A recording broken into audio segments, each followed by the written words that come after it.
Do you love the Premier League? Because I know I do. And here at the Footy Culture, we are here to bless you with an exclusive discount from our friends at Fubo TV, where you can stream all the Premier League matches live in 4K. Do you love watching Heung-min Son, Bukayo Saka, Manchester United? All of that is available to stream exclusively here in Canada on Fubo TV. So hit our link in the bio for that exclusive offer. Now let's get into the action. What is up, everybody? And we are back with another episode of the Footy Culture Podcast. And look, gentlemen, no time to waste here. I'm going to get right into it because, look, we saw Manchester City crowned Premier League champions for the fourth time in a row. And they've got a ton of titles in these last 10 years. So I got to pose the question here. I just have to. Is this Manchester City team the best team in Premier League history? This iteration, this roster, this run, this era, is it the best in Premier League history? Would you have anything? Do you have an opinion on this since you're like the Premier League head? I have like a slight opinion, but mine might be wrong. The fact that they won 4 in a row can definitely go, be part of that topic and that obviously discussion there. But I still think the United team is very, very strong. Although not going 4 straight, they were still at the top for a numbers of years. Even with Fergie, I think I saw like obviously Ferguson has 13 titles with United, whereas our Pep I think has 6. Obviously in a shorter span of time, but from what I feel like what Ferguson did with that side and how they become so far, and he's been there for so many years, I still think that team is still super strong. The specific team I may be talking about maybe be like the 99 team or even the 08 team. I know the 99 team also went three-peated with the CL, FA Cup, and Premier League. I know the 08 team only went with the Premier League and Champions League, but like that's the team with Ronaldo, Rooney, Tevez, all those big players, big stars. But again, like I'm not to say that Man City does deserve their flowers for what they've been able to achieve. And kind of with the same strong core, right? Four in a row. Obviously, tossing in the Champions League in there, handful of FA Cups.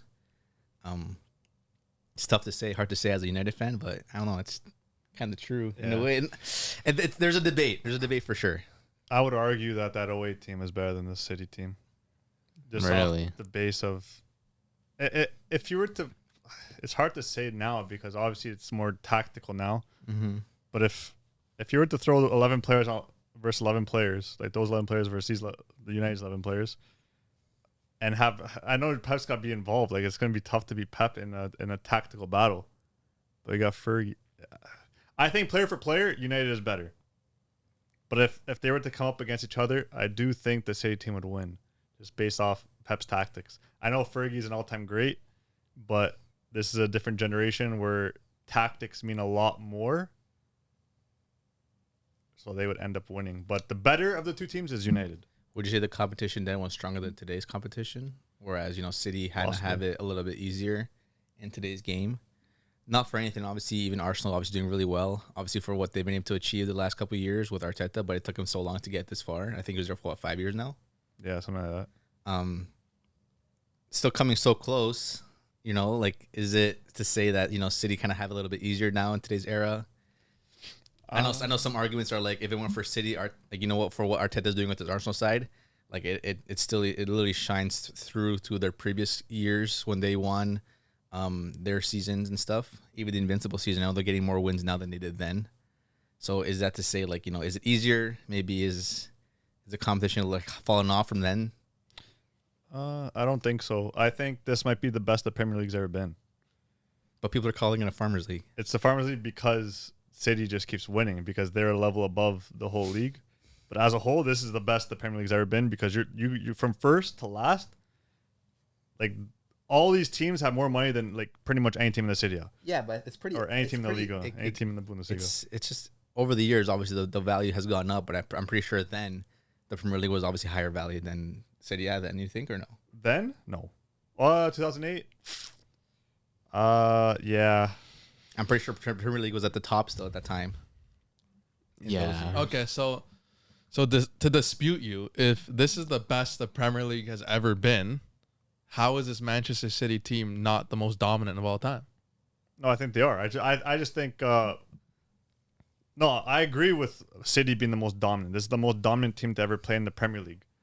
But if they were to verse, I think on paper, United has a better team. Do you want? Makes sense. Should we go through the lineups? Yeah. Player v player. Have it. Yeah. Okay. So goalie, Van der Sar versus Ederson. Who do you guys I'm got? taking Van der Sar. Anderson. Van der Sar. Ederson gets hit by a little ball No, to the he- face. He's out for 3 days. He has a 3 bubble games. on his head, man. Who else? So I'll right, take Edwin. Yeah, go ahead. you got Edwin. Yeah. Okay. So pretty unanimous, I guess. Right back, O'Shea, John O'Shea versus Kyle Walker. Kyle Walker. I'll take Kyle Walker. Bro. Walker. And Kyle Walker skins that, right? Yeah. Even if you put in Gary Neville, I'll probably take Kyle Walker still. All right. Vidic versus, say, Ruben Diaz. Vidic. That's tough though.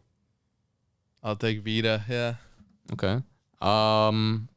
Let's say Ferdinand against Ferdinand. Either way, Akanji? Akanji? Or Stones.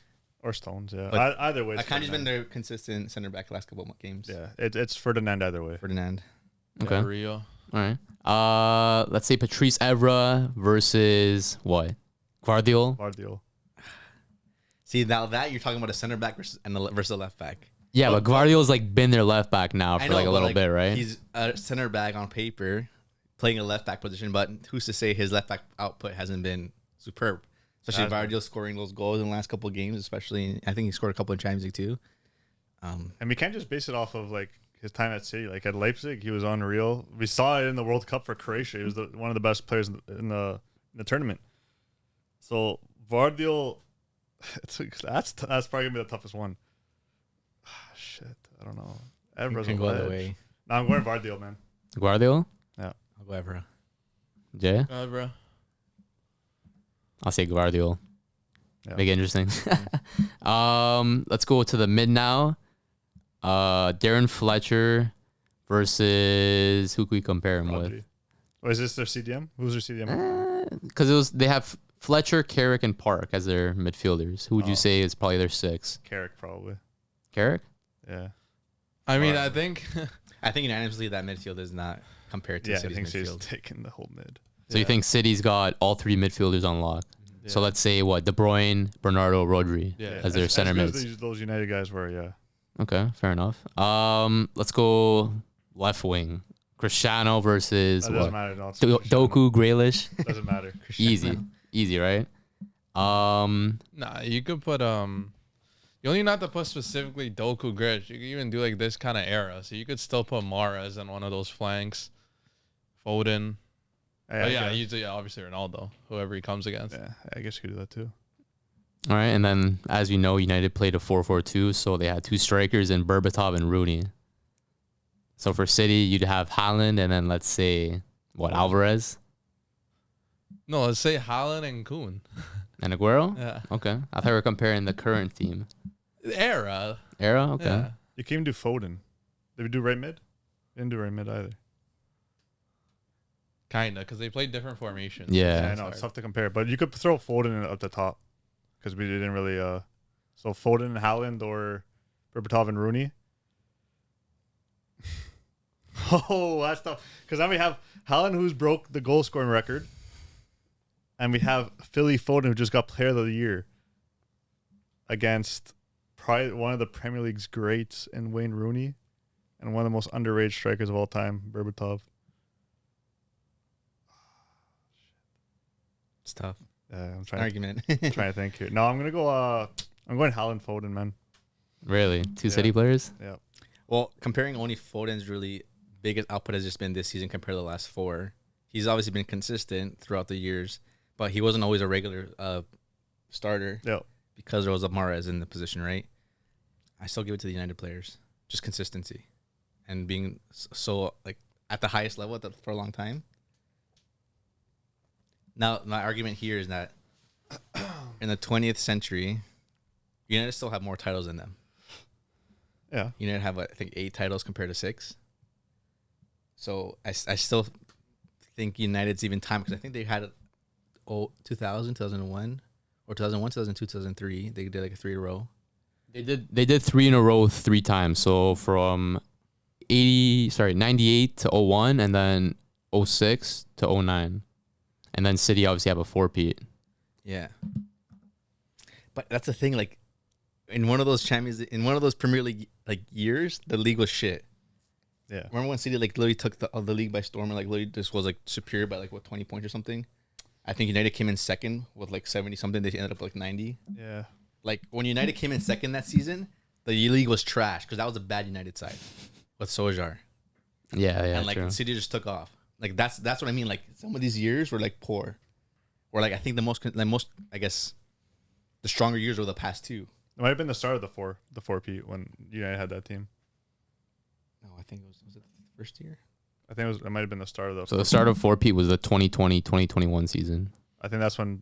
No, United, Solskjaer who finished in second that year? had to be United. But anyway, yeah, continue what you were saying though. Yeah, that's the starting 11 pretty much. And then on the bench, you had some decent players in man like Tevez, man like Giggs, Scholes, Gary Neville, of course. That bench is definitely better than City's. Give us your take though. Who's your pick for the? You think City's the most dominant English side of all time? It's tough, man, because City do have that 4-peat. They do have, 5 or 6 in the last 7 years, right? Like, they have been dominating pretty much this past decade, right? But then again, like, the players that United had, the Gaffer they had, and Fergie, like, it's kind of tough to compare eras in that regard, too, right? Because obviously the teams are playing at different levels. Like, competition was a little bit different. Not everyone was up to par. Like you were saying too, like this is probably the most money that's been in the Prem that we've ever seen, right? So every team has money. Every team has money to spend on players. So you could say, with that being said, teams are more competitive now than they were in previous years because they have that money to spend. They're able to buy better players and compete, right? So for that reason, I think City is the better English team.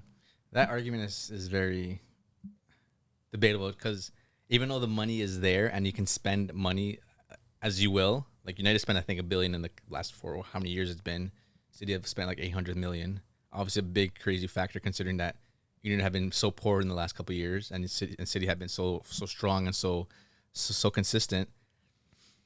I feel like spending the money, dude, you can buy whoever you want if you have money. End of the day, like, is it going to work for your team? Clearly not. For what United has spent in the last couple of years, clearly spending 90 million on Anthony versus what City spent on Doku. Like, those are 2 completely different players. We know which one is the better player, right? And just the fact that some money is just being thrown, I feel like you can't just say like, oh, money is this, money is that. How much team is money spent? Like even our, Chelsea spending so much money, Arsenal spending so much money, but it doesn't really mean anything. I feel like value of money for the Premier League in general, or just in football, really in current times, like doesn't really mean much. Mm-hmm. Values can like change like nothing. One day the player goes for 70, the next day just 90 because they just put a price value on him. And sometimes I think teams are just desperate for they need players that can just buy them for whatever the value is. When United bought Anthony, we always keep saying is like, not they were desperate, but they need to make a kind of like a key signing. And there weren't many options that season considering what United were able to obtain because I think they weren't even competing in the Champions League that year or whatnot. But like, for money is I feel like is just nothing to it. I feel like end of the day like comes down to the manager and the gaffer, and like since Pep has been able to build such a strong team from a good like 7 years now, he's been able to keep a strong core throughout the years where he's having to fill in a couple spots here and there, but he kind of already has his team set in stone. Whereas now you have a Chelsea, an Arsenal now who's been consistent for the past 2 years, but it took them 5 years to get there. It's a little bit easier for City now to have the success. And look at Liverpool; they just lost Klopp. I feel like in a couple, they probably won't be at the top for another 3-4 years. I feel like Depends on how good the manager is. I honestly feel like they might drop fighting for top 4 next season.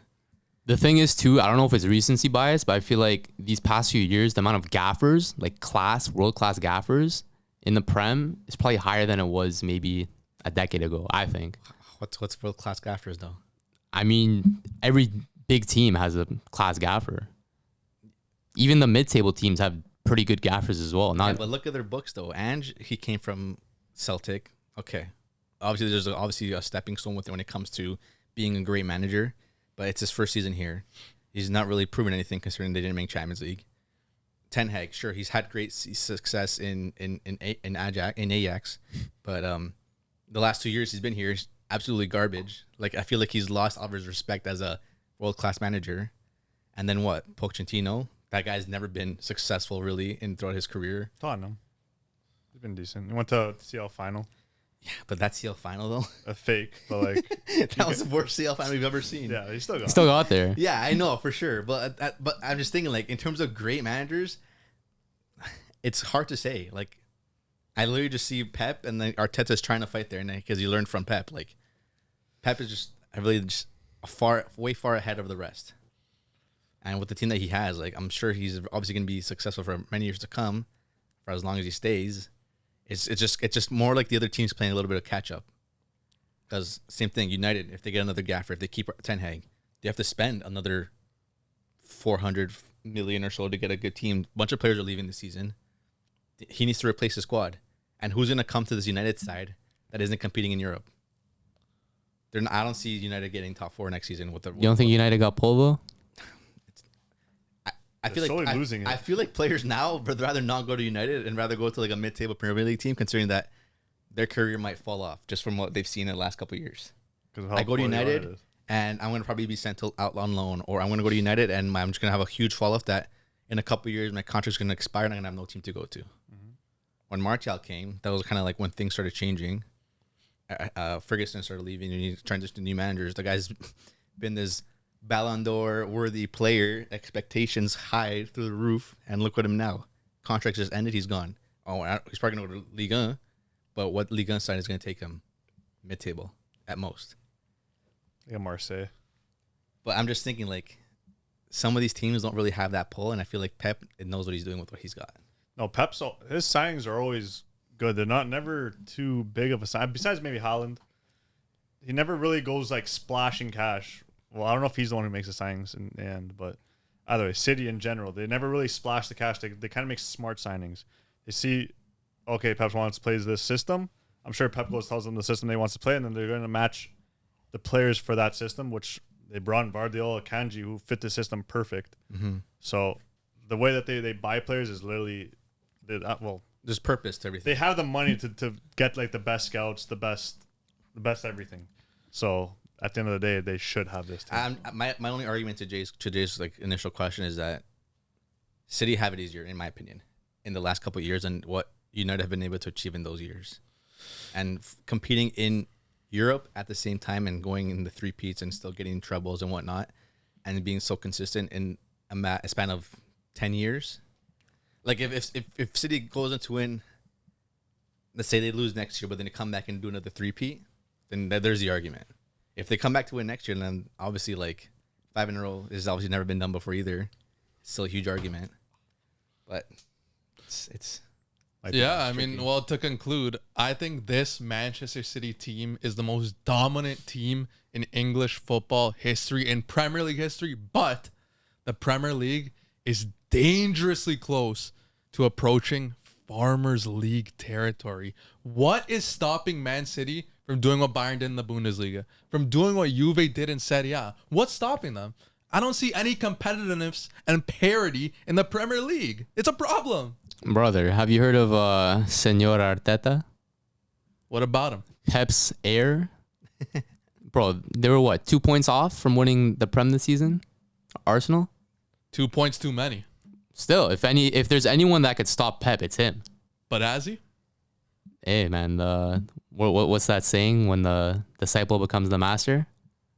I feel like that's going to happen, man. A couple more signings and Arsenal can definitely take the reins over our City. I feel like City have just been so consistent, and even the fact that like that whole Rodri record breaker that he achieved, some 70-something games undefeated when he's been on the pitch, like that's obviously madness. Like he's obviously been such a key player for that squad, and we've seen it when he's not there. That's when they lost most of their games. If he was playing those games, they probably could have gone undefeated. Who knows?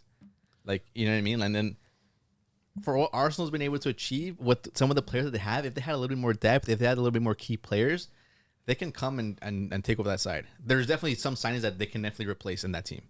Massively. Like, Raya's not a consistent keeper. You know what I mean? Like, I think they'll keep Raya. Even though he was most clean sheets this season, he has his moments. I don't know And if they then- want to get rid of him though. No, I wouldn't get rid of him. I'm just saying there's still replacements. Like there's still some options up top. Like the whole Trossard Martinelli. Which one are you picking? Like there's obviously the striker is really needed there. Havertz playing striker. You know, some players not stepping up. Like, do you want is Havertz really that striker you need to start winning Premier Leagues? You need to have a striker that wins you golden boots. Mm-hmm. And if Haaland is going to be always competing every single season for that golden boot, but you need someone to try to fight for it if you want to be the top team and win the title. Havertz is not doing it. You need a striker that scores goals for you, not just your wingers. You can't be expecting Saka to pull up and score goals week in, week out as a winger. I think the only thing that'll stop Manchester City's dominance are themselves. Pep Guardiola leaving, front office management being in shambles, but it won't be another team stopping them. It'll be themselves. And I think Pep leaving is the final domino. So how long until Pep leaves, in your opinion? One more season. What? You I think don't know he's what gonna? his contract is. I don't know what his contract is, but let's say maybe 2 seasons then. I assume maybe as a couple more years on his deal. How about when his contract's over? That's it. So whenever it is. Yeah, so when the contract's done, that's the max. But he could even leave before that. Like I said, I don't know how long it is. Let's say if it's 3 years, he can maybe even leave before that. So his contract expires in 2025. So Okay. next One season, more year. I think he's gonna extend. Like, what's he gonna do afterwards? Where's he gonna go? Sabbatical. But for what? Vacation. Vacation You for see what, how bro? stressed he was in the last Bro, game? that's for the cameras, man. Bro, Pep's chilling when the cameras are off of him. As soon as the camera comes on, this guy's like, oh my God. Like, this guy's freaking out. It's all for the cameras. It was. Yeah, it was. Good I actor. get that. It's good acting. It's entertainment at the end of the day. But I think he's done. Look, I want to talk about another manager. I want to talk about one that did get sacked, that got the boot. Your Juventus Football Club. Your Massimiliano Allegri. Look, tell me. They sacked him, but they sacked him in unconventional fashion. Yes. Tell me how. So pretty much, Allegri goes on to win the Coppa Italia. He's been backed by the staff above him to stay of the year and didn't want to get sacked even when he wasn't winning games. He had like 2 wins in his past 10 games or whatever. That's pretty bad for Juventus standards. But they kept backing him. Now all of a sudden comes to this Coppa Italia final. There's rumors going around that he's going to be sacked, that he's not going to be back next year, even though he has 1 more year on his contract, and that they're going to buy him out and then bring in Motta. Well, that's the favor as of right now. So obviously going into this, he already knew. They go to win the trophy. Gentoli comes down to celebrate with the team. Is this legit though? Is this It's actually what legit. happened? Yes, there's video and everything of it. Gentoli comes down to celebrate the team or to shake Allegri's hand. Allegri gets pissed off at them. He's telling him to get out of here. Because of these rumors that he's gonna get sacked or No, he already knows. He already knows he's gone, but like they're not telling him that he's gone. He pretty much came into the press conference after. Like at least he's like saying pretty much at least have the balls to tell me that I'm not gonna be here next year, and not just to lead me on that I'm gonna be here for the coming seasons. Which I kind of I agree with Allegri in this, because for him after 10 years with this club, he's been here for 10 years. He has 5 league titles, 5 domestic titles. He made 2 CL finals. I know he's on his downhill of a manager stint, but he's still a club legend, like managing legend of Juventus. And the way they're just kind of mistreating him is kind of crazy, but it's Juve at the end of the day, and they do what they want. But yeah, I don't rate the way they handled it. They could have easily had a conversation, told him to his face. They could have came to like equal terms. Yeah. And he would have stepped down. He would have had a farewell video. Yeah. And see how Klopp was treated in the Premier League. I'm pretty sure Allegri's achieved more than what he's achieved. Yeah, he has. And for what have respect to Klopp Klopp obviously got a UCL and another final, but I'm saying for what he's been able to, how he's been treated in the last couple of days that he's been there, obviously full of respect. All these videos, all these photos, all these tributes to him. For what they did to Allegri, it's kind of pretty crazy. It's stupid. And to say that the reason that he was sacked was because of the way he reacted during the game is ridiculous, because we've seen him act that way before. It wasn't like that specific. It was the after acting part where Gentoli came down. He told Gentoli not to celebrate with the team. So look, let me pose the question. Sure. Is Juventus the worst run, most disrespectful club in football? I don't know. Usually they're very respectful with players. Like farewells for literally every single player. Like Chiellini had a farewell. I'll just go a couple. Chiellini, Del Piero. I think Pirlo had one. It's like Buffon, whatever. Buffon, Conte, I think had one. I think it was just the way. It's because Gintoli, this is his first year at Juve, so he's trying to do things his way. A little bit of a power trip. A little bit of power trip. He never had. I mean, he was with Napoli last year. He won the Scudetto, but like he never ran this big of a club. And I guess he saw a new toy in Mota, and he just pushed Allegri to the side, not really realizing how like big of a person this is for Juve. So in one sentence, one thought, what will it take for Juventus Football Club to be great again? Mota. No, honestly, they're doing everything in the right way. Signing youth players. Oh, it's one sentence. Keep bringing in young players, Italian players. Okay, no, I can't do one sentence. That's a run-on sentence, bro. I can't do one sentence. Just keep the youth going. Bring in as many Italian players as you can that have talent, because this is how you're going to grow as an Italian club. Bring in a young manager like Motta, which is perfect. I think Gintoli is the best thing to happen to Juve, but he just didn't. This wasn't right. He got it wrong. But there have been several times where people have called for Allegri's head. Yeah. And sacking throughout the season. But, I mean, if it wasn't for him or other people in the board saying, give him time or whatever, let him go, like let him continue doing his thing. Yeah. It's yeah, for sure. But do you think Juve can win the Scudetto next season? And what would it take, really? Like, obviously, you're bringing in a new manager. Is Motta confirmed? Not confirmed, but like it's But that would be a factor. That you'd need a manager like Motta to come in to even start considering a Scudetto title. Yeah. And then what else would you need? They need a couple signings. They need another defender. Because you have rumors of Bremer leaving, right? To United. Okay, yeah. Then they need possibly 2 defenders, maybe 3. Jeez. Yeah, it's a full back line. Yeah. They need another mid, maybe 2, and maybe 1 forward. They need a lot. Yeah. So a rebuild. I don't think they're gonna win next year. It's not gonna be especially how good Inter is. They're not gonna win next year. A couple of years, maybe 3 years. So will the 2020s be a decade of dominance for Inter Milano in Serie A? I think 20. Okay, well, currently, and I think the dominance will probably stop around 2025, 2026. Why? So you're gonna give Juve 2-3 years? Yeah. So they're back on top. They'll be back on top. Do you think Inter will still be running the league those 3 years?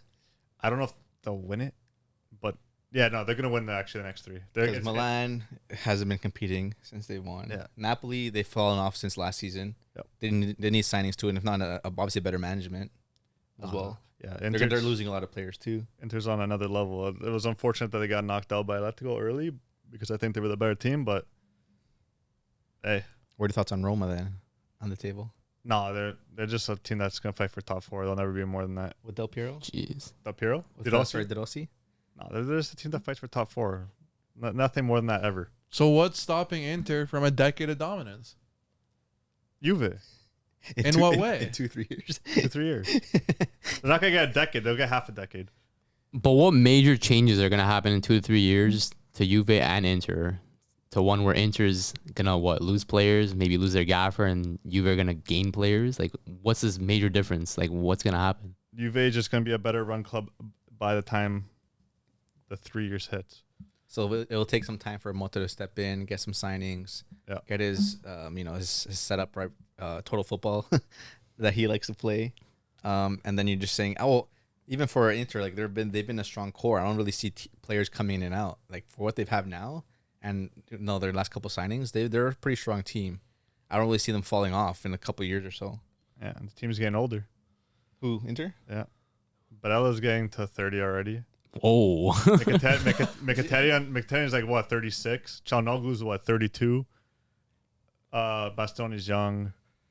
Got Cherby, who's but they have pull. 35. In the last couple of years, they've been able to receive a lot of pull that Juve have lost also. Yeah, no, Inter has the most pull in the Serie A right now, easily. So have you been hearing any rumors of them signing any players? No, Juve is doing the proper thing. Go sign talent from the league. And why is Inter bringing players from outside the league? Yeah, they brought in Turam. They brought in Bisek. Brought in Yeah. who's the third guy? Shit. Okay, there was another guy. I can't remember. But Buchanan. Buchanan. There was another one. But whatever. They're more so bringing talent from outside the league, which they've done great on. They've been banging with that. But Juve is more so focused on young talent within the league now, mostly Italian, and bring them into. Is that the route to go? I think so. Considering what Inter have been able to achieve in so long, bringing in these talent from outside of the country.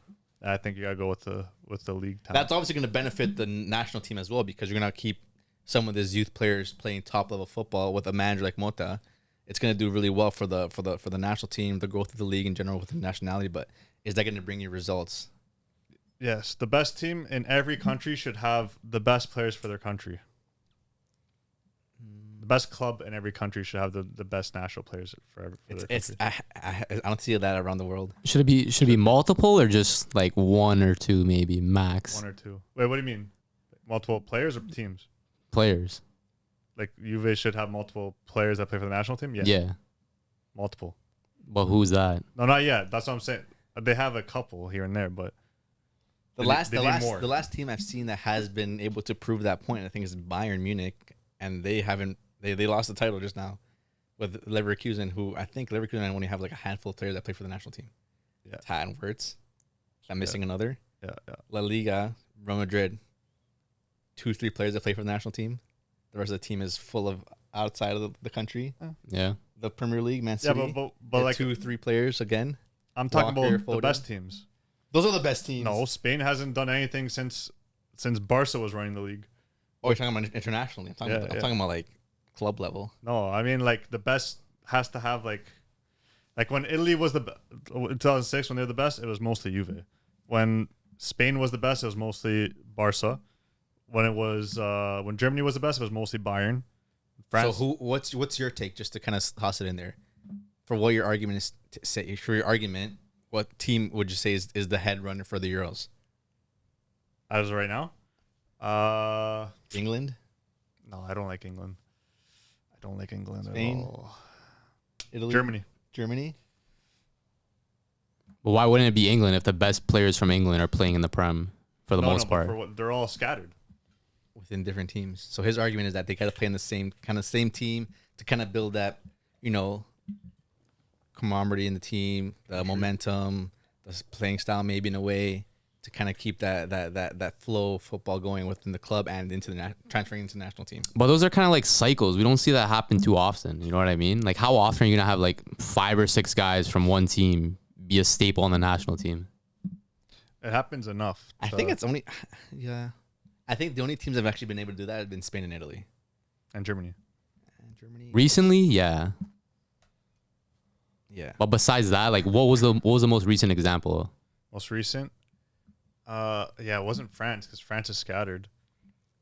I don't know. That Italy Euro team. Argentina. It's a cycle, man. Argentina Well, scattered too. if we're looking at the current temperature, look at Inter. They have the best Italian players.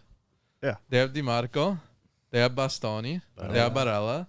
Maybe Inter will be that team. They're the best team in Serie A, and maybe they're going to fuel Italy. They can be the new fuel to Italy. No, Juventus is out. It's got to be under it. But I do disagree with you in the sense that you said the thing that'll stop Inter's dominance is Juve. I'm saying the same thing like I said with Man City. The only thing that'll stop Inter is Inter. The only thing that stops great dynasties is themselves. Every time. In any sport. So Inzaghi leading? The front office, the ownership, player egos, players getting old. Well, That's how it goes. You said front office? Yeah, and Zhang. There you go. Yeah, Zhang is a problem for Inter right now. I heard you about might that, have to give up ownership. Yeah. It's going to be a problem. They might have a new owner coming in. And whether that new owner is good or bad, it's going to cause some discourse, confusion. It'll be tough. Yep. That might be the only thing stopping them because they are dominant. They're too good. Yeah. Okay, so then I guess we could go from Allegri to Ten Hag because he has a final coming up. And I've heard that he could possibly get sacked. So if they go on to win, is it going to be like an Allegri thing? Let me make it easier for you. You don't have to explain yourself. Soon after? Whether he wins or not, I'd rather I still want him out. And for what it looks like, I don't think he's going to win that FA Cup final with the City team that's going to go and win it for Not for anything. I think the City team's gonna go in that, man. I mean, I'd hope so from how good they are. I don't know, man. Like, this is like Ten Hag's like World Cup final, bro. Like, I feel like he's been preparing for this for the longest. Like, these past few How can you match say days, preparing for it, man? these past few match days, he doesn't care about what's going on in the league, bro. He's just ready for that final. What's that team he's gonna be putting out on the pitch, dude? I haven't seen a team that's been like, okay, you know what, this is best XI. What's that team? The guy went from losing a game, I forgot what game it was, and then he ends up going to beat Newcastle. Yeah. Obviously, Diallo being one player who stepped up that game. It's been good. Coming into this last game here, I think only winning 1-0 with a goal by Dalot. Like, wait, there's no one that steps up to the team. He's like, this guy's performing week in, week out. So I think Horsland scored 2. Yeah. But putting in an XI that can be like, you know what, this team can compete. I can't name you 11 players. They're like, okay, these guys are showing up. Obviously because of injuries, obviously because of performance, obviously because of consistency and how they've been performing during the games. Then toss McTominay up top before their FA Cup final. So what's the point of that? I told you, bro. He's resting his players. Resting for what, dude? Put Horsland in there from the start. I know he scored a goal, but like at least get the guy some game time to like, you know, prepare himself for the game. He could fucking rest the rest of the week. Man U doesn't play that many games that they have to be resting players. Like they're not in Champions League. They're not in Europa League. I'm sorry, but that guy needs to go. And whether or not he goes, whether or not he stays, like there's still gonna be a huge turnaround with the team, with who's going to be brought in, who's going to be sent out. Like I honestly don't know what this summer's going to look like with transfers, and whether Ten Hag is one of them or not. Oh, I actually saw Allegri is front runner. No, not for United. I just want to throw this in there. Apparently, Allegri's agent said there's a top 5 team in a top 5 league that is very strongly interested in Allegri, and then maybe might be United, bro. No chance. That's an upgrade though. Upgrade for who? Ten Hag. Yeah, but then what's Allegri going to bring to the squad that we're going to have to start making new signings for him, running a full, completely different system. If he's going to run a 3 at the back, we only have 2 strong, healthy center backs at a certain time. We literally need to make signings out of our ass. Honestly, and who are we bringing in if we have no Champions League or European football? Yeah, I don't know. I'm sure they'll do something. They're gonna go to the other V's, find some guys that probably aren't that good, but they think are really good. You can get players, but it comes with the right manager. Like, you know what I mean? Sure, is Zerbi coming in? Who knows? Zerbi's finishing his running with Brighton. There hasn't been any rumors that Ten Hag's leaving or not. Obviously, you don't really want to put that out there, considering there's going to be a FA Cup final. We're not Juve, but it's just like there hasn't been any rumors. There hasn't been any players conversations of coming in next season. It's obviously up still in the air. I feel like after this FA Cup final, whether they win or lose, there's going to be a lot of talking. But it just comes down to this result. I still think if he wins, he's still going to get out. So if Allegri does come, what players from Juve would he bring? None. Rabiot. You guys would definitely bring Rabiot.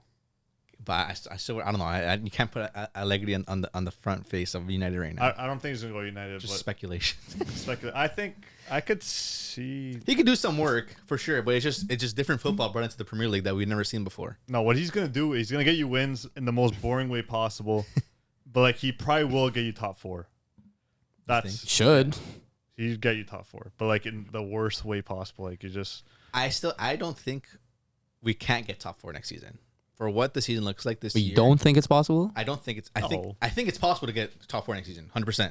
Like, easily. Like, Spurs are still going through a tough time. I know we're going back into Premier League a little bit. Spurs are going through a tough time with Ange, and the way he came out after their performances against City and this weekend saying, like, this club doesn't care. This club has no mentality. They just want to come here. It's like a meme club. They just care about what's funny for them if they lose against Arsenal. Like, you know what I mean? Whatever the result may be. Like, there's no fan base behind this team that really cares about, you know, being one of the top teams.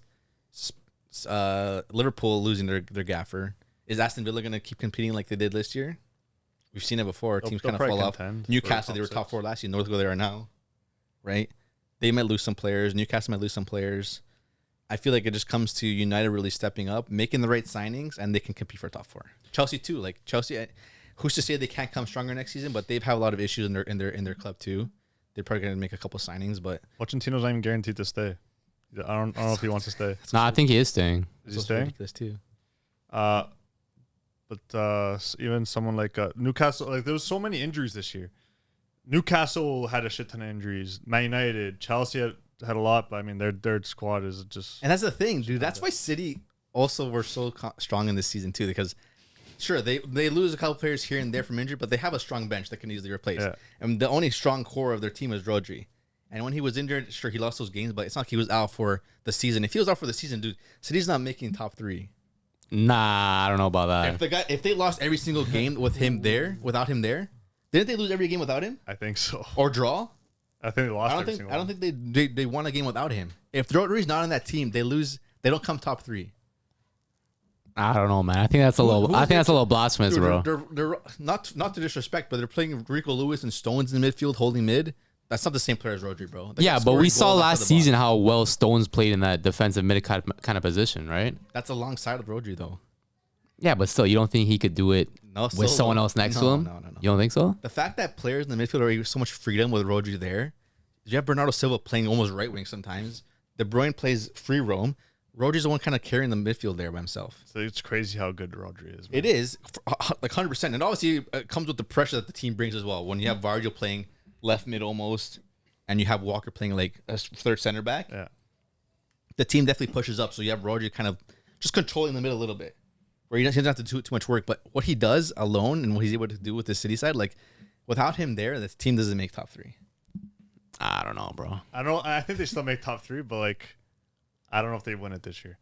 But like, Atletico lost a diamond, man. In Rodri, they lost a diamond. When he came in, though, he wasn't obviously expected to achieve this high. I don't know. Obviously, Pep knows what he's doing most of the time with his signings, but he went pretty. And there's even rumors now that Grealish might go back to Aston Villa. Really? I heard about that. Not? That would be quite interesting. But I want to stay on the topic of Premier League for some quick takes here from you guys. So look, an exclusive: Premier League clubs to vote on proposal to scrap VAR from next season. Look, gentlemen, I gotta pose a question here. Are these Premier League clubs out of their mind? Do they want blasphemous decisions to be, way off sides, shocking calls where it's just a gray area after that if there's no VAR? There's nothing they could do about it. At least with VAR, you have that confirmation. You have an extra source of video footage. You have proof. But it's like they want to go back to these olden times. Why? Tell me, what is your guys' opinion on this? Because I know VAR is controversial, but I feel like it's a tool for good. Bro, the thing is, like, VAR, it's not the problem. It's the people using it. It's the refs making these mistakes with the VAR, with the technology. Like, if you could view the same incident 10 times from 10 different angles and still come to the wrong decision, it's down to referees, bro, not the technology. The technology is so poor. Obviously, for the aspect of VAR in general is obviously brilliant, and what brings to the game is obviously, great, because you obviously want to have those moments, seal results, seal wins, get those last minute goals that you can't really expect from when you don't have VAR or whatever it is. But the fact that they still don't know how to use it properly, whether a ref is supposed to go to the camera or not, whether, dude, we're watching it live, and some of the fans obviously in the game in the stadium are obviously watching it through their screens. We know in a matter of seconds, okay, that's offside, okay, that's a handball, that's a penalty, whatever it is. Dude, it's taking them 10 minutes. How much injury time have we seen this season? A lot. Ridiculous. And that's throughout all of football. We've seen even Leverkusen now too. Like, how many injury time moments have they had? And look at their last minute goals. If it weren't for the injury time, they wouldn't have won half their games. And is that what come from VAR? I'm not exactly sure, but we know VAR obviously extends games a lot longer because of how much time they're taking, which I feel like at this moment you should be able to get results. And if there's 5 guys inside a room and 1 guy on the pitch, like, they should be able to know what a result is right away. I know why they add so much injury time. They add like extra injury time now on purpose because they want games to be 100 minutes long, but because of how often the ball is out without having to bring in commercials and stuff.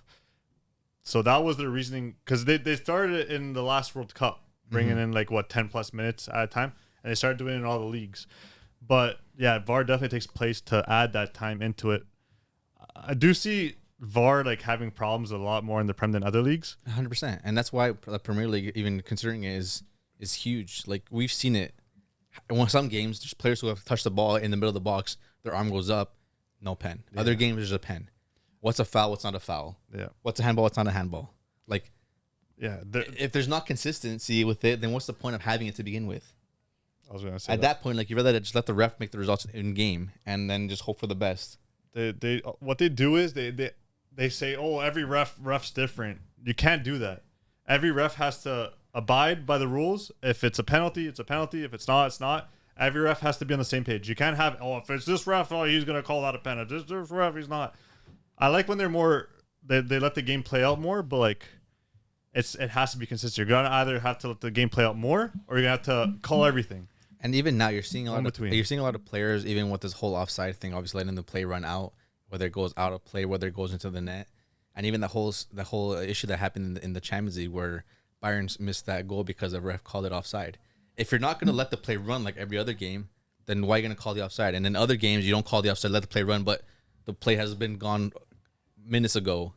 You know what I mean? Like they don't call offside, they call offside. Like where's the in between there? Yeah. It sometimes it ruins the play, sometimes it wastes the play. It's these players are complaining too because they have to continue the play even though it's literally a blatant offside, and these refs still will put their flags up. Yeah. And go. You Yeah, bro, blaming VAR for the refs being useless is like blaming a car for not knowing how to drive itself.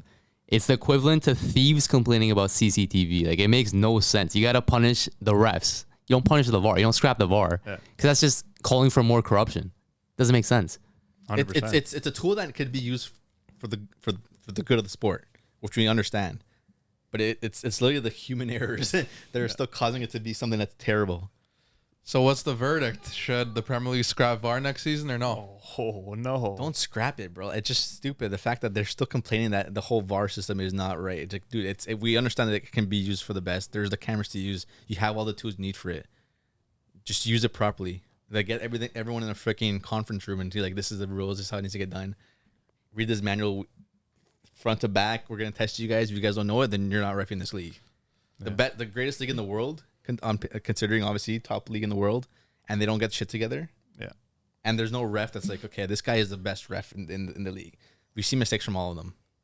We see favorites sometimes from all of them. As much as I hated what VAR was supposed to come into all these leagues, I don't know if our podcast started at that point or we just talked like no, I think it did. VAR is not that old. Yeah, so I feel like I remember talking about it. Whatever, if it was on the podcast, we've had moments where like, okay, this is stupid. Yeah, like why is VAR this coming into the league? Like, it's stupid. Like, these ref mistakes kind of make the games more exciting. Although when it happens to you, like you're pissed. But like, it does make the game more exciting. But do you want excitement or do you want fairness? Do you want the right call? The fact that you even hear terms as VAR grid, like considering that there's like. When there was no VAR, you're seeing the refs are on the team side, and then when there is VAR, it's still on the team side. Yeah. So like the fact that that's, you know what I mean, like the fact you can still point out that they're favored with the VAR system is ridiculous. Like, the conversation should be on scrapping the referees, not the VAR. Like, get Anthony Taylor out of here, Michael Oliver out of here, scrap Sean, these refs. Phil. There's things you could do to improve VAR, but it's the refs making these mistakes more so than the VAR making mistakes. Premier League refs, you got to go to Bill Morgan's referee course this summer. Get right. Anyways, I wanna end off with one last thing. Some quick hitters here. Look, according to Who Scored, Bukayo Saka is the highest rated Premier League player of the season. You guys think that's just? Because look, we saw Phil Foden won the official award. Is Saka even close to that this season? What's this ranking saying? What do you guys think about it? I thought it was 76, not 7.6. And I thought those were limps per, like, for the season, like 76 limps like for the whole season. But apparently it's 7.6, and that's the highest rating. So that's blasphemous for him to have the top rating. Yeah, he had a good season. For them to say that he had the best season? No way. He wasn't even the best English player in the league. He was not even the second best English player in the league. There's no way he makes this top player. Like, he's behind Foden. He's behind Palmer. He's behind Rodri. He should be behind maybe Vardy's second half of the year. There's a lot of players that he's behind. I don't think he's the best on Arsenal. I think Odegaard was the best player this year for them. So I don't know where they got these numbers from. It's crazy because I'm looking through like a different app. They're saying Rodri's topping that list, and then in second is Saka. So he's still top. He's still top two if anything. Crazy for his performances this season. And then we see Foden, Bruno Fernandes being up there too. Cole Palmer, who has been having a great season of his own, obviously being a youth player of the year. But for Saka to be top, That's why. from from what we've seen, eye test. It's an argument. Do you guys agree? The thing is, bro, it's like tough to like. You can't really be paying attention to these ratings too much because Trent is in that team of the, or like he's in that team for best players of the Premier League season, right? But he was out for like most of the season. Yeah. So how just is that kind of who's scoreless anyways, right? Like, does it really make that much sense? I don't know. Yeah, But I don't know. Saka obviously was one of the better players in the Prem this season, but like we said, Rodri, like when he's not there, City don't perform. When he's there, they win every game. So in that regard, probably should be Rodri, but he is second on the list. So Yeah, I mean, Rodri was off from Saka by 0.05 bullet points, so it was mad close. And like I think Saka had a great season. I think he's gonna have a great Euros. He's talented. He's the only Arsenal player on the Who Scored team of the season. So clearly, he stepped up. He did his thing. He did crash out at the last game of the season. He was nowhere to be seen, which cheesed me. I don't like when players don't show up for the last game of the season. Come on, you could win a title that game, and he's nowhere to be seen. He's MIA. I agree. I don't like it one bit, but it was still an incredible Premier League season. It was Incredible. This was a good one, man. We saw some emergent stars. We saw Cole Palmer come out of the shadows. Yeah. What a player. He's going to dominate, I think, England for the Euros. Might start. I don't know, man. It's The tough. rumor is circulating. He might start. It's tough. Crazy. I think he brings a dynamism that England don't have. And he has aura. We've talked about this before, but he has aura. He does. He does have aura. a little bit. But with that said, any other quick hitters, last points from you gentlemen, or shall we close out the fans today on this fantastic Premier League season? I think we're gonna close off, man. Yeah. I don't have anything else this week because there's still one more game left, but that's all I got for today. Yeah, next week we could do our end of season awards. Tell you player of the season, team of the season, stuff like that, flop of the season, whatnot. But yeah, Yeah, Can't wait to hear what you guys think. for sure. Sounds good. We have Europa League finals this week too. So True. hopefully Oh, true. We see Leverkusen keep that undefeated run. They Yeah, obviously got their they're undefeated crazy. last match here in the league, which is obviously crazy considering that no They one's got the done it. rings. No one's done it in their obviously in their league ever. And the Frimpong got them first teammates. Oh, it's Frimpong that got Yeah, them? not the league or the team. I thought it was No, it was Frimpong about That them. Leverkusen, what the But heck? yeah, no, they got their Europa League final against Fiorentina, Yeah, yeah. no, Atalanta. Atalanta. But yeah, it's gonna be a good one. I see Leverkusen winning that. Yeah. As much as I want to see Atalanta win it, I think I would rather see Leverkusen keep this undefeated streak going. For sure, 100%. But yeah, that's what we got coming up this week, and we'll chat more, guys. Yeah, thanks everybody for tuning in. Shout out to the audio listeners for always sticking through it. If you listen to the end, fantastic. Proud of you guys. Thanks for tuning in. As always, drop a 5 stars, drop an awesome review, drop a follow on IG if you don't for some reason, as well as subscribe on YouTube. Do all of that. It means a lot to the gentleman over here on the couch, on the table, and whatnot. And we'll see you guys next week. See ya, Culture. fellas. peace.